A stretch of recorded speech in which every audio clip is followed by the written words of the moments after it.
Dear students, अस्सलाम वालेकुम। आज हम एक्सप्लोर करेंगे types of operating systems. Already हम देख चुके थोड़ा सा ऑपरेटिंग सिस्टम का ओरिएंटेशन लेक्चर, जिसमें हमने थोड़ा सा इंट्रोडक्शन ऑपरेटिंग सिस्टम का डिस्कस किया था। देखिए, ऑपरेटिंग सिस्टम डिफरेंट टाइप्स के होते हैं। For example mobile operating system, network operating system, distributed operating system, single user operating system, multi user है, मल्टी प्रोसेसिंग है, multi programming, real time operating system, batch operating system. तो काफ़ी सारी types हैं इसकी। तो आज हम जस्ट ये वाली टाइप्स ज़रा एक्सप्लोर करेंगे।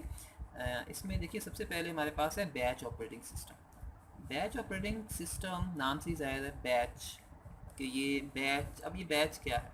बैच इनफैक्ट देखिए, क्लास में आपको पता है कि अगर सपोज 60 स्टूडेंट्स की क्लास है, उसमें अगर आपने 30-30 में डिवाइड करके, दो ग्रुप्स में डिवाइड करके आप उनको लैब करवाते हैं, तो वो दो बैचेस कहलाएंगे।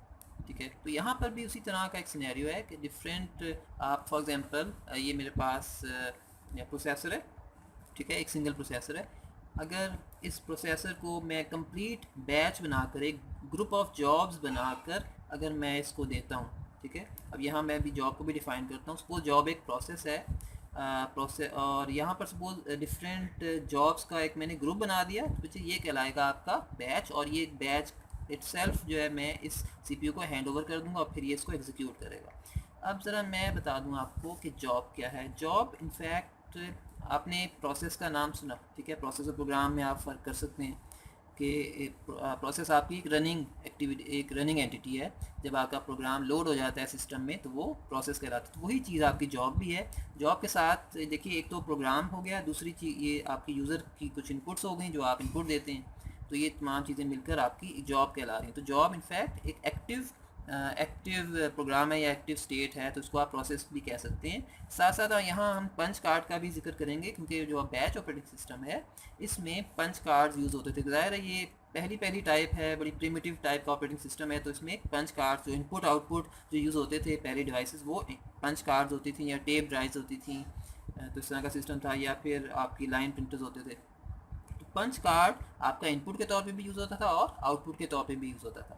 अच्छा देखें, ये सपोज मेरे पास ये एक प्लेस है। अगर इसको मैंने चाहता हूँ कि ये ज़ीरो के तौर पे बिहेव करे, तो मैं इसको पंच कर दूंगा। और पंच कर दिया तो जाहिर है कि यहाँ पर लाइट जो है वो रिफ्लेक्ट होकर नहीं आएगी, लाइट पास नहीं होगी। तो इस तरह लाइट के सिनेरियो पे ये वर्क करता था। जिस तरह अगर यहाँ मैंने 1 अगर रखना है, तो इसको मैं पंच नहीं करूँगा, ठीक है। तो लाइट रिफ्लेक्ट होकर वापस आ जाएगी, या लाइट पास हो जाएगी। तो इस तरह का सिनेरियो था लाइट से रिलेटेड। तो ये आपका वर्क करता था। तो इस तरह से ये 0 और 1 में रहते हुए मैं इनको पंच कर सकता हूँ, या फिर कहीं कहीं पंच करूँगा, कहीं कहीं पंच नहीं करूँगा, ठीक है। तो ये एक प्रोसेस को या एक जॉब को रिफ्लेक्ट करेगा ये कार्ड। इस तरह से आपके काफ़ी सारे कार्ड्स अगर मिल जाएं, बहुत सारे, तो मिलकर वो आपकी जो है, आप एक सिस्टम को दे सकते हैं डिफरेंट जॉब्स की सूरत में। तो यहाँ पर देखिए, अब यहाँ पर देखिए, operating system, batch operating system में यूज़र 1 जॉब 1 अगर बनाता है और वो डिलीवर करता है, हैंड ओवर करता है एक ऑपरेटर को। इसी तरह यूज़र 2 भी एक जॉब बनाकर ऑपरेटर को डिलीवर करता है। तो वो तो ये डिफरेंट 5 यूज़र्स हैं, इन्होंने 5 जॉब बनाकर ऑपरेटर को हैंड ओवर किया, और ऑपरेटर फिर बैचेस बनाता है, इनके ग्रुप्स बनाता है। और बैच 1 सपोज बनाया उसने, बैच 2 बनाया, उसमें ये जॉब्स हैं। अब इसमें देखिए, ये जो 3 जॉब्स हैं ना, ये एक साथ कंसेक्यूटिवली एग्जीक्यूट होंगी। जैसे आप इस बैच 1 को जो है आपने जब हैंड ओवर कर दिया सीपीयू को, अब यहाँ पर ऑपरेटिंग सिस्टम का क्या काम है? यहाँ पर इस ऑपरेटिंग सिस्टम का काम है कि इसने इन ये एक बैच में जितनी भी जॉब्स हैं उनको स्विच करवाना है। एक जॉब 1 से जॉब 2 पर, जॉब 2 से जॉब 3 पर स्विच करवाना है, ठीक है। यानी ऑपरेटर का काम तो है ना, उसने लोड कर दिया एक दफ़ा ये बैच। जब लोड कर दिया तो बाकी काम अब ऑपरेटिंग सिस्टम का है कि उसने इनमें आपस में स्विचिंग करवानी है, जॉब 1 से जॉब 2, जॉब 2 से जॉब 3। लेकिन ये ऐसा नहीं हो सकता, यहाँ स्विचिंग ऐसे नहीं हो सकती जॉब 1 से जॉब 3 और यहाँ जॉब 3 से वापस आप जॉब 1 पर आ जाए। नो, एक सीक्वेंस में पहले ये कंप्लीट होगी, फिर ये कंप्लीट होगी A to Z, फिर ये A to Z कंप्लीट होगी। तो इस तरह से ये वर्क करेगा। अगर सपोज यहाँ पे J1 जॉब की अगर कोई आयो कॉल आ जाती है, अगर ये कहता है भाई मुझे फ़लाँ इनपुट डिवाइस चाहिए, मुझे अपनी जॉब को कंप्लीट करने के लिए फ़लाँ डिवाइस की ज़रूरत है, तो ये आपको वो हैंड ओवर करेगा ऑपरेटिंग सिस्टम इसको। और फिर ये जब तक अपना काम कंप्लीट नहीं कर लेगा, चाहे वो सीपीयू का काम है, चाहे वो इनपुट का काम है, तब तक ये लीव नहीं होगा, जॉब 1 चलती रहेगी। और उसके बाद जब ये कंप्लीट हो जाएगा, फिर ही J2 को, जॉब 2 को टर्न मिलेगी। तो इस तरह से ये बैच जो है, ये बैच ऑपरेटिंग सिस्टम वर्क करता है। तो सीपीयू अच्छा, यहाँ पर एक बात ये है मैंने भी जिक्र किया इनपुट का, आयो का। देखिए सपोज जॉब 1 की बेटा आयो कॉल आ गई, ठीक है, आयो कॉल, सपोज उसने कोई डिवाइस जो है पेरिफेरल डिवाइस उसने डिमांड की कि मुझे ये चाहिए, तो इतनी टाइम में आपका सीपीयू आइडल रहेगा, सीपीयू कुछ भी वर्क नहीं करेगा। तो यहाँ पर इसका नुकसान ये था कि ये आइडल रहता था आपका सीपीयू, ठीक है। तो उसके बाद फिर जब ये कंप्लीट हो जाएगी, इसको आयो कॉल आई और उसके आयो की जो ज़रूरत पूरी हुई, फिर वापस इसको कंट्रोल मिला, फिर इसने सीपीयू दोबारा से अपनी एक्टिविटी कंप्लीट की, तो जॉब 1 जैसी कंप्लीट होगी फिर जॉब 2 को कंट्रोल मिलेगा। तो यहाँ पर बेसिकली क्या हो रहा है, सीपीयू आपका आइडल रह रहा है। तो अब यहाँ पर जैसे ये बैच कंप्लीट होगा, सबको बारी बारी सीपीयू असाइन होगा, और जब ये कंप्लीट हो जाएगा उसके बाद फिर बैच 2 की बारी आएगी और फिर इसको भी लोड किया जाएगा। तो इस तरह से ये जो सिस्टम था वर्क करता था। यहाँ ऑपरेटिंग सिस्टम का जस्ट काम क्या है, स्विचिंग करवाना, जॉब 1 से 2, 2 से 3, ठीक है, या जॉब 4 से 5, इस तरह से वो स्विच करवाता था। तो इसका जो नुकसान था वो क्या है बच्चे, इसमें सीपीयू जो है आपका आइडल रहता है। अब इसको ओवरकम करने के लिए हम आते हैं जनाब मल्टी प्रोग्रामिंग ऑपरेटिंग सिस्टम। देखिए मल्टी प्रोग्रामिंग सिस्टम में आपका सीपीयू आइडल नहीं रहता, ठीक है। जैसे ही अगर एक प्रोसेस P1 है फॉर एग्जांपल, इसकी आयो कॉल आती है, इसको आयो की ज़रूरत पड़ती है किसी आयो डिवाइस की, तो ये तो ठीक है, ये तो ज़ाहिर है आयो डिवाइस को डील कर रहा होगा, जबकि कंट्रोल अब सीपीयू का मिल जाएगा P2 को। और अगर सपोज़ P2 की भी आयो कॉल आ जाती है तो फिर कंट्रोल फिर P3 को मिल जाएगा सीपीयू का, यानी सीपीयू किसी भी वक्त आपका आइडल नहीं रहेगा। तो इस तरह से आपकी सीपीयू की मैक्सिमम यूटिलाइजेशन हो सकती है इसमें। और यहाँ पर दूसरी बात, यहाँ पर जो है स्केजुलिंग भी हो रही होती है कि भाई कौन सी, किसको नेक्स्ट टर्न देनी चाहिए, किस प्रोसेस को आपने नेक्स्ट टर्न देनी है। फॉर एग्जांपल P1 के बाद P2 को कंट्रोल मिलना चाहिए या P3 को मिलना चाहिए, या P1 के बाद डायरेक्ट P3 को मिलना चाहिए। तो ये जो चीज़ है ना, ये स्केजुलिंग के ज़रिए से कंट्रोल होती है। ये भी ऑपरेटिंग सिस्टम इसका ख्याल रख रहा होता है। आपके डिफरेंट एल्गोरिदम्स हैं जो कि इसके लिए वर्क कर रहे होते हैं। तो for example first come first out है, ये भी एल्गोरिदम होता है। शॉर्टेस्ट जॉब फर्स्ट है जिस तरह, वो हो सकता है। तो कोई भी इसके बैक पर वो वर्क कर सकता है।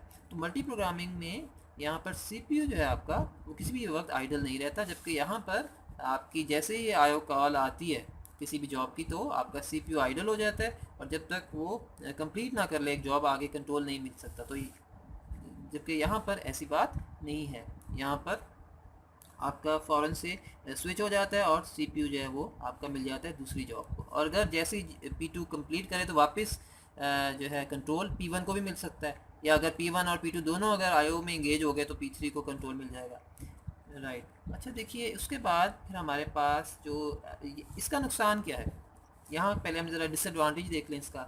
अगर लार्ज प्रोसेस आ जाता है आपका P1, सपोज जिस तरह लार्ज प्रोसेस है 10 सेकंड्स ले रहा है, ठीक है, तो क्या होगा, अगर आयो कॉल नहीं आती P1 की तो फिर P2 को कंट्रोल तो नहीं मिलेगा, ना P3 को मिलेगा, और जब तक ये P1 कंप्लीट नहीं होगा तब तक इनको कंट्रोल नहीं मिलेगा। सपोज आपकी आयो कॉल नहीं आती P1 में, और तो ये कंप्लीट एग्जीक्यूट होगा 10 के 10 सेकेंड्स ही, जब तक ये इसके कंप्लीट नहीं होंगे तब तक P2 और P3 को कंट्रोल नहीं मिल सकता। तो ये इसका एक बड़ा मेजर फ्लॉ था।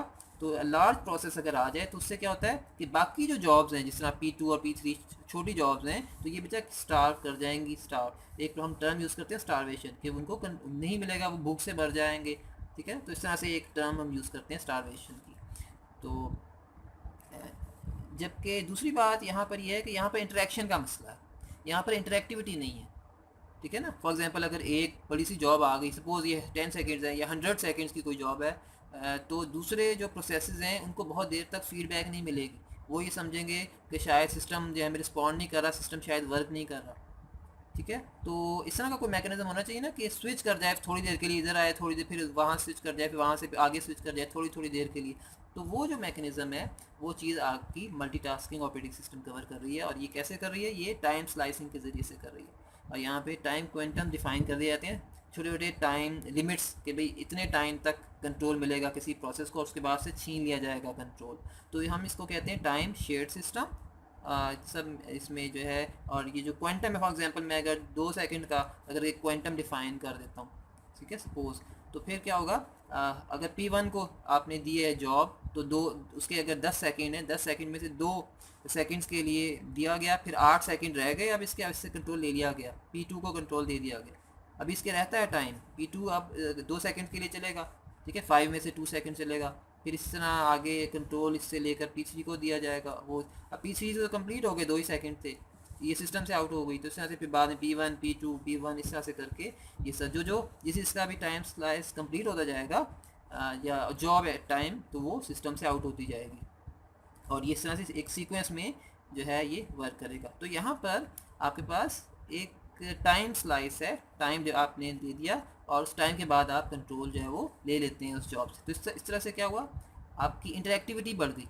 हर प्रोसेस जो है वो ये समझता है कि उसी को कंट्रोल मिल रहा है, कि प्रोसेसर शायद उसी के लिए डेडिकेटेड है। हालांकि ऐसी बात नहीं है, आपका प्रोसेसर तो बहुत तेज़ी से स्विच कर रहा है।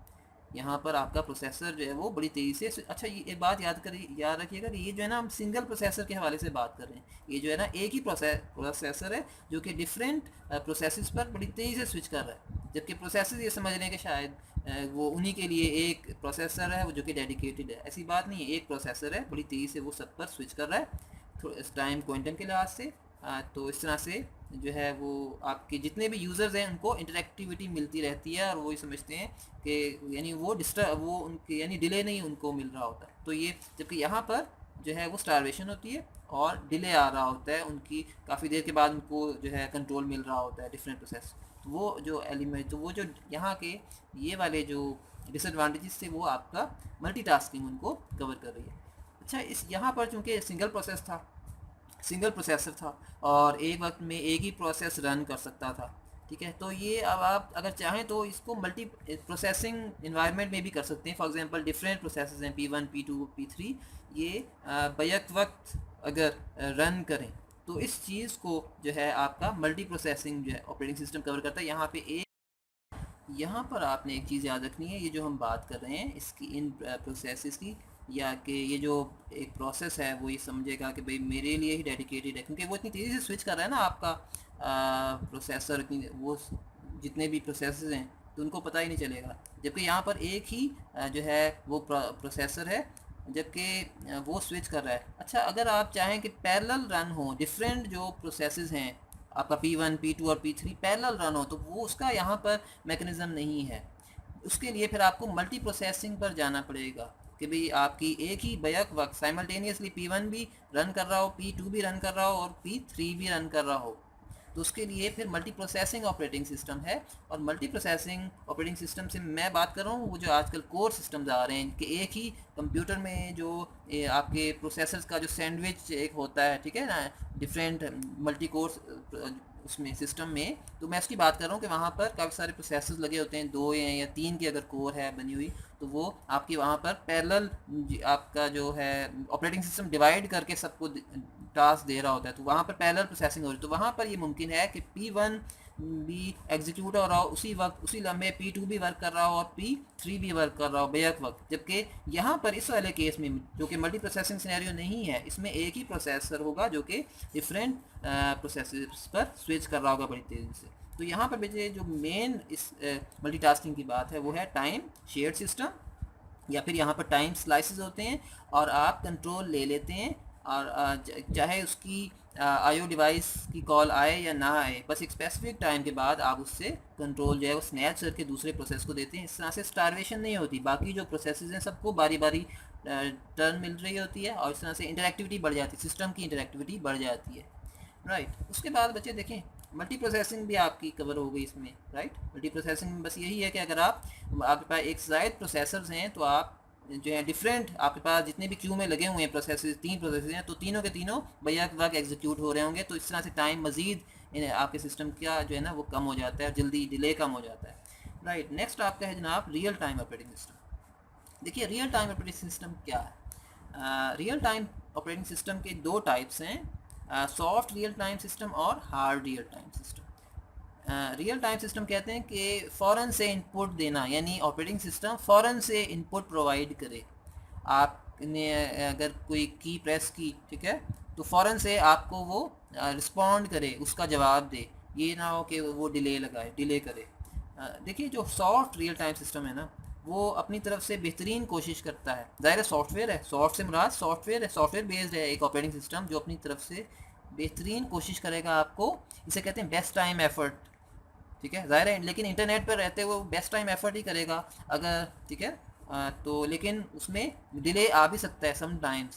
इन सॉफ्टवेयर बहुत सारे सॉफ्टवेयर होते हैं, उनको जो है ना, उनको हम कह सकते हैं कि वो सॉफ्ट रियल टाइम सिस्टम्स हैं। फॉर एग्जांपल आपकी मेडिकल की एप्लीकेशंस हैं, ठीक है, कुछ वहाँ पे इमरजेंसी सिनेरियोज होते हैं और फ़ौरन से जो है फीडबैक रिक्वायर्ड होती है आपकी। अगर डिले हो जाए तो फिर पेशेंट की जो लाइफ है वो रिस्क पर आ सकती है। तो ऐसे जो सिस्टम्स हैं सॉफ्टवेयर्स, हम उनको कह सकते हैं these are soft real time operating system. तो वहाँ पे उनको इस तरह से डिज़ाइन किया जाता है कि वो अपनी तरफ से बेस्ट एफर्ट करते हैं आपको रिस्पॉन्ड करने की एक टाइम लिमिट में। लेकिन बेस्ट एफर्ट करेंगे, गारंटी नहीं करते, ठीक है, लेकिन बेस्ट एफर्ट करते हैं उनको, और उनको अच्छे तरीके से डिज़ाइन किया जाता है। दूसरी तरफ बच्चे आपका है हार्ड रियल टाइम सिस्टम। ये ऐसे ऑपरेटिंग सिस्टम्स हैं जो गारंटी करते हैं कि भाई आपको अगर 2 सेकंड का कहा गया है तो बस 2 सेकंड के अंदर अंदर आपको फीडबैक मिलेगी, आपको रिस्पांस मिलेगा, और अगर ना मिला तो फिर वो सिस्टम जो है वो फेल हो जाएगा। ऐसे ये हार्डवेयर जो है ना इस तरह से डिज़ाइन किए जाते हैं। आपके हार्ड से मुराद हार्डवेयर में ही, आपका ऑपरेटिंग सिस्टम ही हार्डवेयर बेस्ड है, और वो जो है वो एफर्ट नहीं करेगा बल्कि गारंटी करेगा कि वो 2 सेकंड में आपको जो भी लिमिट है उसके अंदर रहते हुए आपको वो रिस्पॉन्ड करे। फॉर एग्जांपल इसमें बच्चे एक एग्जांपल आ जाती है आपकी मिज़ाइल सिस्टम्स हैं आपके, ठीक है, मिज़ाइल बेस्ड सिस्टम्स हैं, मिज़ाइल सिस्टम्स, या फिर आप ये कह लें कि आपका टाइम बॉम्ब सिस्टम्स हैं। टाइम सिस्टम कह रहा हूँ, चलें टाइम बॉम्ब में भी बिल्कुल इसी तरह से आपको एक लिमिट होती है कि उसी में रहते हुए वो जो बॉम्ब एक्सप्लोड करता है। मिज़ाइल सिस्टम के आप एग्जांपल इस तरह ले लें, सपोज एक क्रूज़ मिज़ाइल है। वो क्रूज़ मिज़ाइल जनाब आपका ये क्रूज़ मिज़ाइल है, ठीक है, ये आपका यहाँ इस तरफ ट्रैवल कर रहा है।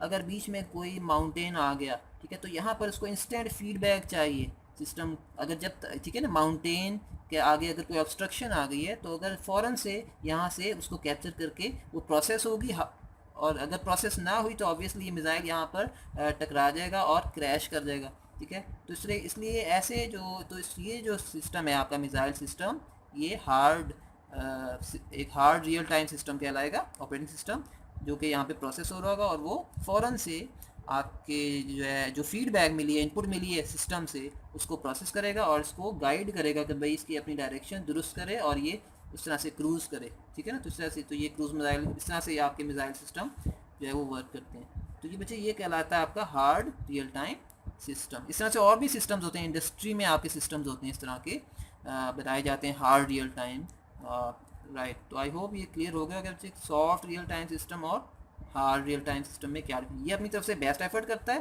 क्योंकि ये सॉफ्टवेयर है, ऑब्वियसली हम इसको सिर्फ सॉफ्टवेयर ही है ना, अपनी तरफ से ये हेल्प अपनी बेस्ट एफर्ट कर सकता है, जबकि ये किसी हद तक, बड़ी हद तक आपको गारंटी करता है, किसी हद तक नहीं, बड़ी हद तक हार्ड लिमिट है कि भाई इतने टाइम में, टाइम बाउंड है, स्ट्रिक्टली टाइम बाउंड है।